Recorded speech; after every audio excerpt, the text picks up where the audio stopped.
Hello everyone, I hope you are doing well. So आज की इस वीडियो में डिस्कस करेंगे FO NABARD F C Is IFFCO okay and जितने भी गवर्नमेंट एग्जाम्स हैं उन सभी के लिए डिस्कस करेंगे क्वेश्चन आंसर के बारे में। सो ये हमारा मास्टर क्लास का सेकंड वीडियो है। So let's start the video. Okay, the first question of chapati बनाने के लिए गेहूं की कौन सी उपयुक्त किस्म है?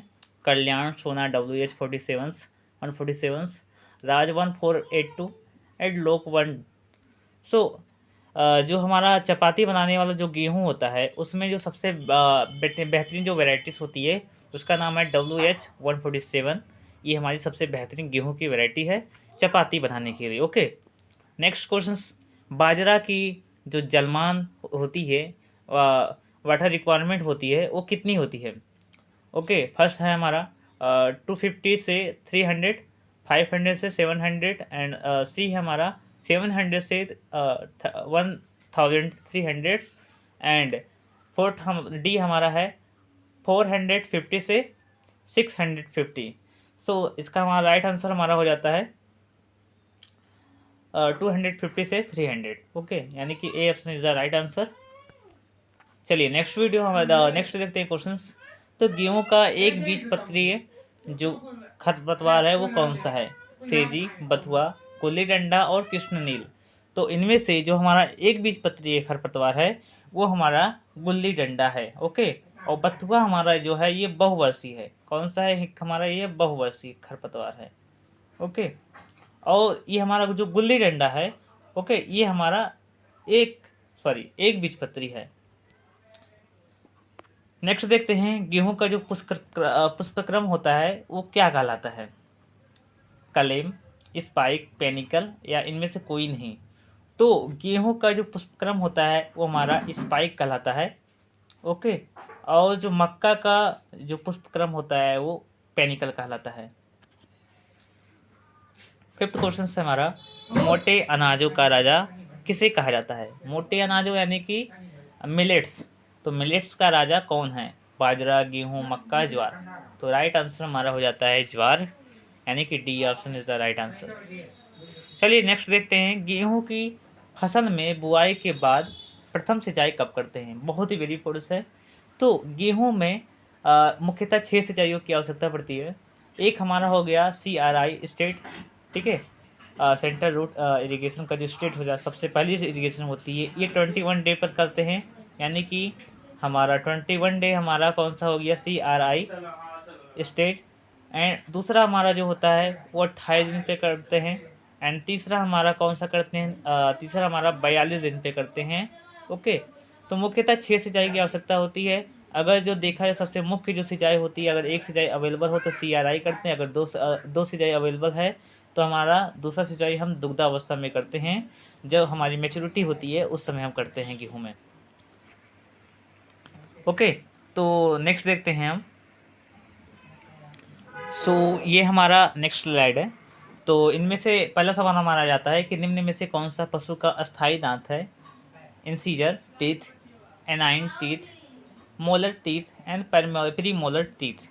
तो इनमें से हमारा राइट आंसर कौन हो जाता है? हमारा प्री मोलर टीथ।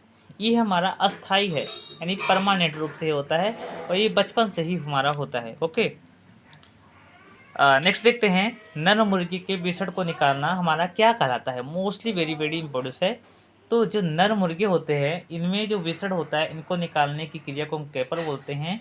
ओके, और जो मादा में जो करते हैं उसे हम कैपेनाइजेशन कहते हैं। और खासी कर की जो क्रिया होती है ये मुख्यतः हम बकरी में यूज करते हैं। किस में करते हैं? बकरी में करते हैं। ओके, अगला देखते हैं हम। तो भारत के कुल दुग्ध उत्पादन में बकरियों का कितना प्रतिशत योगदान है? बहुत ही वेरी पुरुष है। AFO में एक बार पूछा भी गया है, 2017 में हमारा पूछा गया है कि भारत में कुल दुग्ध उत्पादन में बकरियों का योगदान कितना है। तो पहला ऑप्शन हमारा हो गया 3%, 45%, 16% एंड 52%। तो इनमें से हमारा राइट आंसर हो जाता है 3%। 45% हमारा गायों का है एंड 52% हमारा भैंसों का योगदान है। ओके, नेक्स्ट देखते हैं, दूध का जो pH रेंज होता है वो कितना होता है? 3%, 6%, 8% एंड 9%। तो दूध का जो पीएच मान होता है 6.6 होता है, 6.6 ये हमारा करेक्ट पीएच मान होता है। यानी कि जो हमारा दूध होता है वो हमारा प्रकृति में कौन सा होता है, अम्लीय होता है। क्या होता है, अम्लीय होता है। ओके, नेक्स्ट देखते हैं हम। तो ऑक्सीटोसिन जो हार्मोन्स होता है इसका प्रभाव हमारा कितनी समय तक होता है। यानी कि देखा जाए तो ये हमारा कौन सा हार्मोन, आपको बता दूं कि ये है क्या, ऑक्सीटोसिन।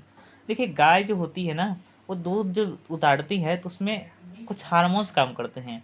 वो हार्मोन्स हमारे ऑक्सीटोसिन हमारे हार्मोन्स होते हैं। देखा जाए तो इनका जो प्रभाव होता है वो कुछ लिमिटेड टाइम तक होता है, जैसे 5 मिनट, 6 मिनट, 10 मिनट। तो ये अलग अलग गायों में या फिर अलग अलग पशुओं में अलग अलग प्रकार से इनमें टाइम पीरियड होता है। जैसे बकरियों में हमारा देखा जाए तो 8 मिनट का हमारा टाइम ड्यूरेशन होता है ऑक्सीटोसिन का। उसी प्रकार से हमारे गाय में देखा जाए तो 5 से 7 मिनट तक इसमें ऑक्सीटोसिन का हार्मोन का प्रभाव रहता है। यानी कि देखा जाए तो सबसे पहले जब दूध दूहते हैं तो उस समय बताया जाता है कि पूरा का पूरा दूध आप निकालने समय आप 5 से 7 मिनट में आप जल्द से जल्द निकाल लीजिए। ओके, चलिए नेक्स्ट देखते हैं हम। तो दूध निकालने की सबसे अच्छी विधि कौन सी है, चुटकी विधि, अंगूठा विधि, पूर्ण हस्त विधि या फिर इनमें से सभी। देखिए सबसे अगर अधिक अच्छी विधि की मैं बात करूँ तो उनमें से हमारा फुल हैंड मेथड होता है, यानी कि पूर्ण हस्त विधि होती है। और सबसे जो दर्दनाक जो विधि होती है वो हमारी अंगूठा विधि होती है।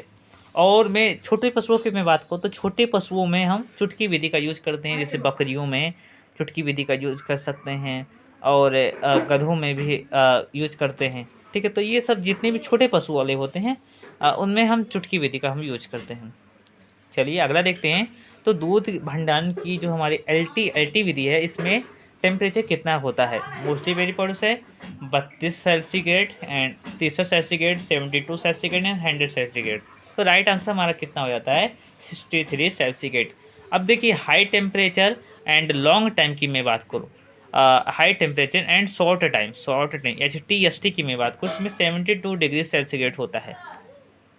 चलिए ओके, तो आज की इस वीडियो में बस इतना ही। वीडियो कैसा लगा आप लोग कमेंट करके जरूर बताइएगा। और मैं जितने भी क्वेश्चंस करा रहा हूँ आप लोग को 100 डे का मास्टर क्लास है और मैं आप लोग को बता शुरू से एंड तक आप 100 डे में बता गारंटी दे रहा हूँ। आपका बेसिक से आपका हार्ड तक मतलब पूरा हीरो से जीरो आप बन जाएंगे, जीरो से हीरो बन जाएंगे, सॉरी हाँ, तो आप समझ सकते हैं। फिलहाल आप BSc एग्रीकल्चर में परस्यू कर रहे हैं, पढ़ाई कर रहे हैं, किसी भी सेमेस्टर से फर्स्ट सेकंड थर्ड फोर्थ किसी में हो, या फिर आप MSc में कर रहे हैं या फिर गवर्नमेंट एग्जाम की प्रिपरेशन कर रहे हैं, तो आप हमारी वीडियो आप लोग सुनने से पहले आप लोग जरूर देखें। जैसे आप लोगों को क्या होगा कि आप लोगों को रिवीजन भी हो जाएगा। देखिए मैं जितने क्वेश्चन लेकर आता हूँ वो सब मैं कहीं ना कहीं एनालाइज करके ही मैं वीडियो बनाता हूँ और उसको एनालाइज करके वीडियो को मैं अब वीडियो बना दे रहा हूँ। ठीक है, तो आप I hope I you understand. Okay, so next video मिलते हैं। धन्यवाद।